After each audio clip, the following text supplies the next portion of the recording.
it is of the belief that Punk and Jack Perry have been suspended. That has been reported by multiple outlets at this point, with the addition that it sounds like CM Punk was not notified himself by AEW, but was notified through his lawyer.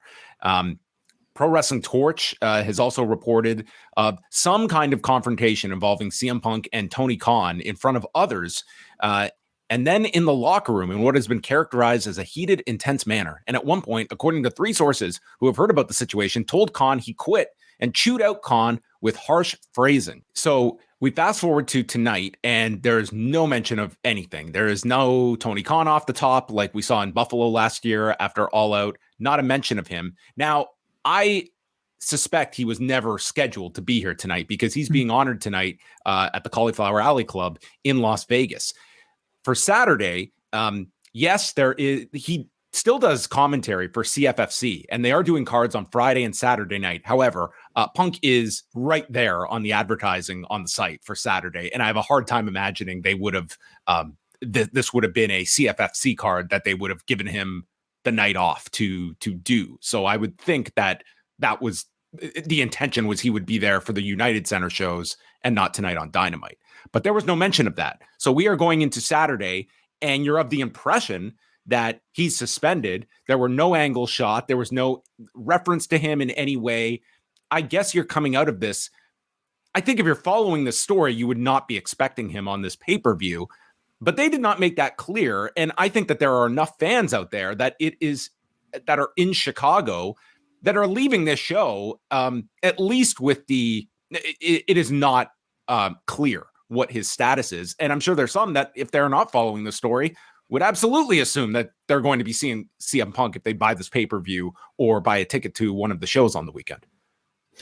I'd agree with both those things, and I'm sure at this point they probably will be too. Clearly, perhaps they either don't know what they're intending to do with CM Punk and All Out right now, or they simply feel like announcing it on their show is potentially just, bad PR that, they don't. They'd rather risk not having versus not announcing it and maybe disappointing certain sections of the audience who might be expecting. I'm not trying to diminish the complicated nature of this, where it would just simply be, oh, why couldn't you just state something? I understand there is probably a nightmare of headaches that are going on here. Sean Ross Sapp had reported that it seemed like the likely scenario was Punk against Ricky Starks for Sunday. And I would think that even though that's a collision program, I would think you would want that known tonight, even if Punk was not there, just as opposed to having several days of promotion rather than the night before for what would be the biggest match on that card on Sunday with CM Punk in Chicago. And you can watch this, and maybe their thought is that they are trying to find a solution to this, and there might be a way to have him on there. But I do feel to a degree you have to be somewhat upfront with your audience, especially your paying audience, that he's still, if you go to the AEW site, Punk's image is still there attached to these shows, and you are in the business of promotion. And I also see the other side, that if they come out and state Punk is off the shows this week, you do risk that Chicago crowd this week turning on your shows, and we are just bombarded with CM Punk chants throughout the week, including the pay-per-view. So there's not an easy answer to all of this, but they opted just to completely avoid it.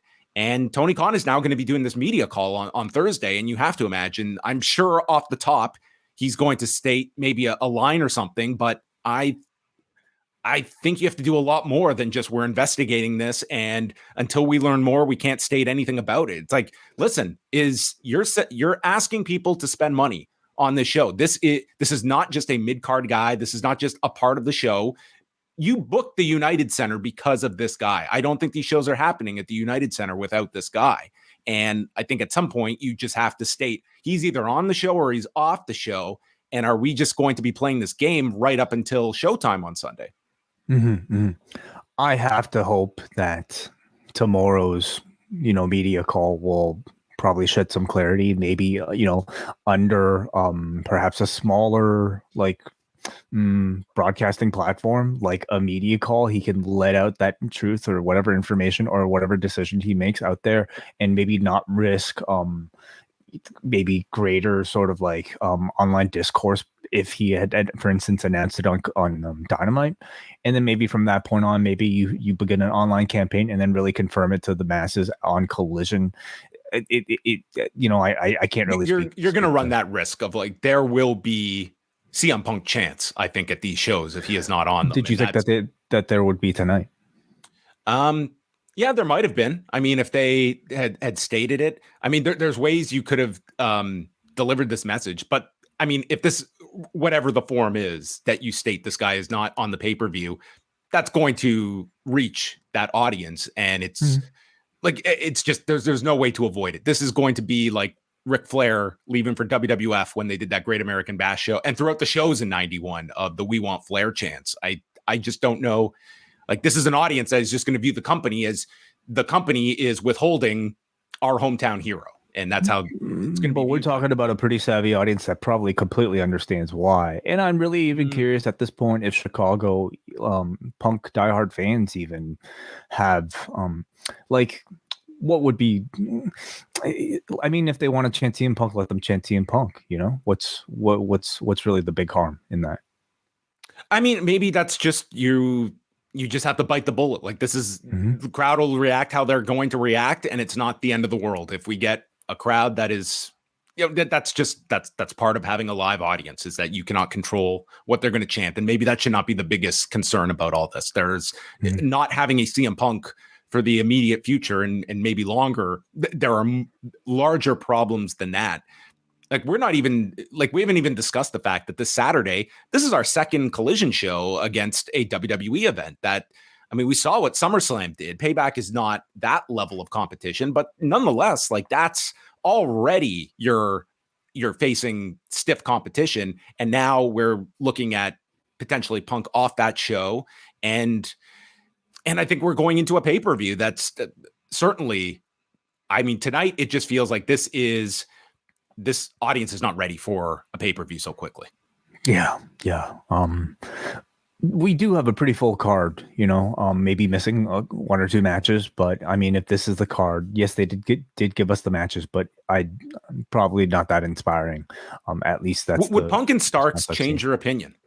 I think it would add something, having either of the world titles being defended, I think would have added something. Obviously, CM Punk attached to any show is going to add a whole lot of star power.